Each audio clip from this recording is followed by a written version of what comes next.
కార్తీక పురాణము 2వ అధ్యాయము. వశిష్ఠుడు జనక మహారాజుకు కార్తీక పురాణాన్ని ఇలా వివరిస్తున్నాడు. సోమవార వ్రతమహిమ. జనక, ఇంతవరకు నీకు కార్తీక మాసమందు ఆచరించవలసిన విధి క్రమాన్ని మాత్రమే తెలియచేశాను. కార్తీక మాసంలో సోమవార వ్రతానికి ప్రత్యేక ప్రాముఖ్యత ఉన్నది. కాబట్టి సోమవార వ్రత విధానాన్ని, దాని మహిమ గురించి వివరిస్తాను. సావధానుడివై ఆలకించు అంటూ వశిష్ఠుడు ఇలా చెప్పసాగాడు. కార్తీక మాసంలో సోమవారం శివుడికి అత్యంత ప్రీతికరమైన రోజు. ఆ రోజు స్త్రీ కాని పురుషుడు కాని ఏ జాతి వారైనా కాని రోజంతా ఉపవాసముండి నదీ స్నానం చేసి తమ శక్తి కొలది దాన ధర్మాలు చేసి నిష్ఠతో శివదేవుడికి బిల్వ పత్రాలతో అభిషేకం చేసి సాయంత్రం నక్షత్ర దర్శనం చేసిన తరువాత భోజనం చెయ్యాలి. ఈ విధంగా నిష్ఠతో ఉండి ఆ రాత్రంతా జాగరణ చేసి పురాణ పఠనం చేసి తెల్లవారిన తర్వాత నదికి వెళ్లి స్నానం చేసి తిలాదానం చేసి తమ శక్తి కొలది పేదలకు అన్నదానం చెయ్యాలి. అలా చెయ్యలేని వారు కనీసం 3 బ్రాహ్మణులకైనా తృప్తిగా భోజనం పెట్టాలి. తరువాత వారు తినాలి. ఉండగలిగిన వారు సోమవారం నాడు 2 పూటలా భోజనం కాని ఏ విధమైన పలహారం కాని తీసుకోకుండా ఉండడం మంచిది. ఇలా కార్తీక మాసంలో వచ్చే సోమవార వ్రతాన్ని చేస్తే చాలు, పరమేశ్వరుడు కైలాస ప్రాప్తి కలిగించి శివ సన్నిధికి చేర్చుతాడు. భర్త లేని వితంతువు సోమవార వ్రతాన్ని ఆచరించి శివపూజ చేస్తే కైలాస ప్రాప్తి, విష్ణు పూజ చేస్తే వైకుంఠ ప్రాప్తి పొందుతుంది. దీనికి ఉదాహరణగా ఒక కథ ఉంది. దాన్ని నీకు తెలియచేస్తాను, శ్రద్ధగా విను అంటూ వశిష్ఠుడు జనక మహారాజుకు ఇలా చెప్పడం మొదలుపెట్టాడు. కార్తీక సోమవార ఫలంచే కుక్క కైలాసాన్ని పొందుట. పూర్వకాలంలో కాశ్మీర దేశంలో ఒక బ్రాహ్మణుడు ఉండేవాడు. అతడు పురోహిత వృత్తిని చేపట్టి తన కుటుంబాన్ని పోషించుకుంటూ ఉండేవాడు. అతనికి చాలా రోజులకు ఒక కుమార్తె కలిగింది. ఆమె పేరు స్వాతంత్ర నిష్ఠురి. తండ్రి ఆమెను సౌరాష్ట్ర దేశీయుడైన మిత్రశర్మ అని సద్బ్రాహ్మణ యువకుడికిచ్చి పెళ్లి చేశాడు. ఆ బ్రాహ్మణ యువకుడు 4 వేదాలను, శాస్త్రాలను అభ్యసించిన వాడైనందున సదాచార పరాయణుడై ఉన్నాడు. అతడు భూతదయ కలిగినవాడు, నిత్య సత్యవాది.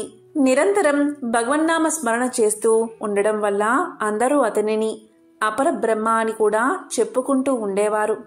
ఇటువంటి ఉత్తమ పురుషుని భార్య అయిన నిష్ఠురి యవ్వన గర్వంతో కన్నో మిన్నో గానక పెద్దలను దూషిస్తూ అత్తా మామలను భర్తను తిడుతూ కొడుతూ రక్కుతూ పరపురుష సాంగత్యం కలదై వ్యభిచారిణి అయి తన ప్రియులు తెచ్చిన తినుబండారాలు, బట్టలు, పువ్వులు ధరిస్తూ దుష్టురాలై తిరుగుతూ ఉండేది. వంశానికి అప్రతిష్ఠ తెస్తుందని అత్తమామలు ఆమెను తమ ఇంటి నుండి వెళ్లగొట్టారు. కాని శాంత స్వరూపుడైన ఆమె భర్తకు మాత్రం ఆమె యందు అభిమానం పోక ఆమె ఎంతటి నీచకార్యాలు చేసినా సహించి చీ పొమ్మనక విడువక ఆమెతోటే కాపురం చేస్తూ ఉన్నాడు. కాని చుట్టుపక్కల వారు ఆ నిష్ఠూరి గయ్యాలితనానికి యావగించుకుని ఆమెకు కర్కస అని ఎగతాళి పేరు పెట్టడం వల్ల అది మొదలు అందరూ ఆమెను కర్కస అని పిలుస్తూ ఉండేవారు.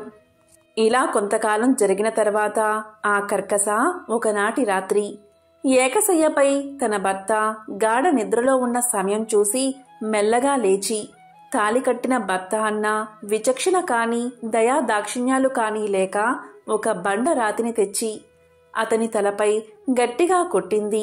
వెంటనే అతడు చనిపోయాడు.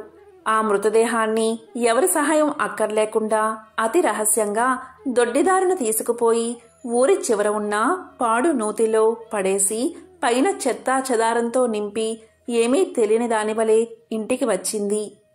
ఇక తనకు ఏ ఆటంకాలు లేవని ఇంకా విచ్చలవిడిగా సంచరిస్తూ ఉండేది.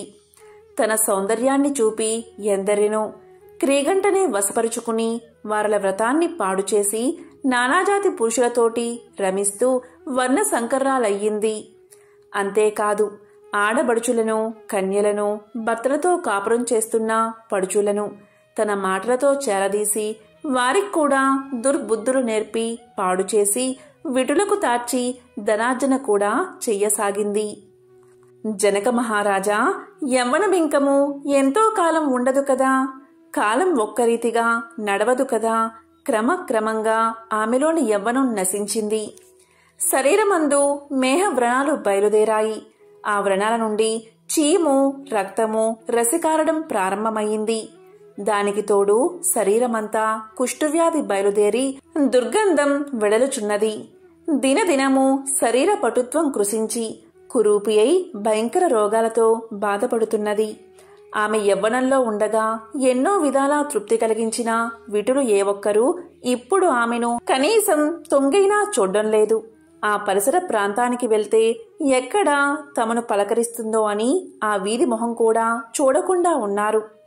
కర్కశ ఈ విధంగా నరక బాధలు అనుభవిస్తూ పురుగులు పడి కొంతకాలానికి చనిపోయింది. బతికి ఉన్నన్నాళ్ళు ఒక్కనాడైనా పురాణ శ్రవణమైనా చెయ్యని పాపిష్టురాలు కదా. చనిపోయిన వెంటనే భయంకరులైన యమభటులు ఆమెను తీసుకుపోయి ప్రేతరాజైన యముడి సన్నిధిలో ఉంచారు.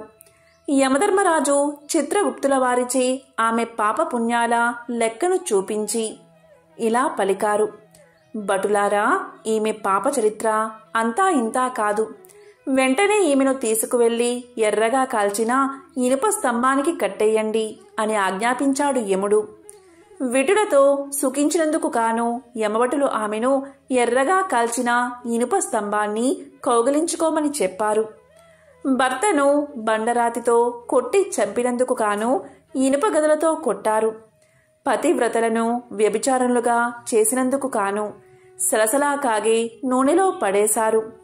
తల్లిదండ్రులకు అత్త మామలకు అపకీర్తి తెచ్చినందుకు కాను సీసాన్ని కరిగించి నోటిలోనూ చెవుల్లోనూ పోసి ఇనుప కడ్డీలు కాల్చి వాతలు పెట్టారు. చివరకు కుంభీపాకము అనే నరకంలో వేయగా అందులో ఇనుప ముక్కులు గల కాకులు, విష సర్పాలు, తేళ్లు, జర్రెలు కుట్టాయి. ఆమె చేసిన పాపాలకు ఇటు 7 తరాల వాళ్ళు అటు 7 తరాల వాళ్ళు నరకబాధలు పడ్డారు. ఈ ప్రకారంగా నరక బాధలు అనుభవించి చివరకు కళింగ దేశంలో కుక్క జన్మ ఎత్తి ఆకలి బాధ పడలేక ఇల్లిల్లు తిరుగుతూ ఉండగా కర్రలతో కొట్టేవారు కొడుతూ, తిట్టేవారు తిడుతూ, తరిమేవారు తరుముచూ ఉన్నారు. ఇలా ఉండగా ఒకనాడు ఒక స్తోత్రియ బ్రాహ్మణుడు కార్తీక సోమవార వ్రతాన్ని ఆచరించి ఉపవాసం ఉండి సాయంత్రం నక్షత్ర దర్శనం చేసి బలియన్నం అరుగుపై పెట్టి కాళ్ళు చేతులు కడుక్కోవడానికి లోపలికి వెళ్లిన సమయంలో ఈ కుక్క వచ్చి ఆ బలియన్నం తిన్నది.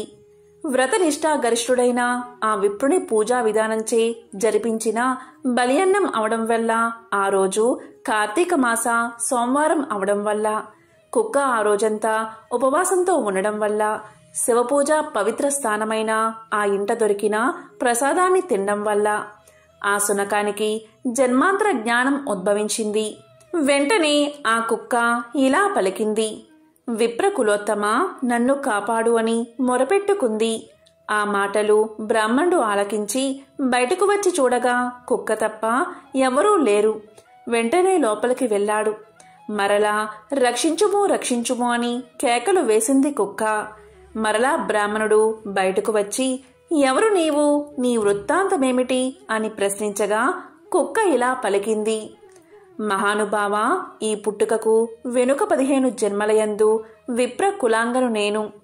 వ్యభిచారినై అగ్నిసాక్షిగా పెళ్లాడిన భర్తను చంపి వృద్ధాప్యంలో కుష్ఠురాలునై తనువు చాలించి తరువాత యమదూతల వల్ల మహానరకాన్ని అనుభవించి నా పూర్వీకుల పుణ్యఫలం వల్ల ఈ జన్మలో కుక్కనయ్యాను. ఈరోజు మీరు కార్తీక సోమవార వ్రతాన్ని ఆచరించి ఇలా ఉంచిన బలి అన్నాన్ని తినడం వల్ల నాకీ జ్ఞానోదయం కలిగింది. కాబట్టి ఓ విప్రోత్తమ, నాకు మహా ఉపకారంగా మీరు చేసిన కార్తీక సోమవార వ్రతఫలాన్ని ఒకటి ఇచ్చి నాకు మోక్షాన్ని కలిగించండి అని ప్రార్థిస్తున్నాను అని వేడుకోగా, కార్తీక సోమవార వ్రతంలో చాలా మహత్యమున్నదని గ్రహించి ఆ బ్రాహ్మణుడు ఒక సోమవారం నాటి ఫలాన్ని ఆమెకు దారపోయగా వెంటనే ఒక పుష్పక విమానం అక్కడికి వచ్చింది. ఆమె అందరికీ వందనం చేసి అక్కడి వారందరూ చూస్తూ ఉండగానే ఆ విమానమెక్కి శివ సాన్నిధ్యానికి చేరుకుంది. వింటివా జనక మహారాజా? కాబట్టి నీవు కూడా ఈ కార్తీక సోమవార వ్రతాన్ని ఆచరించి శివ సాన్నిధ్యాన్ని పొందు అని వశిష్ఠుల వారు హితబోధ చేసి ఇంకా ఇలా చెప్పడం మొదలుపెట్టారు. ఇట్లు స్కాంద పురాణాంతర్గత వశిష్ఠ ప్రోక్త కార్తీక మహత్యమందలి 2వ అధ్యాయము 2వ రోజు పారాయణం సంపూర్ణం.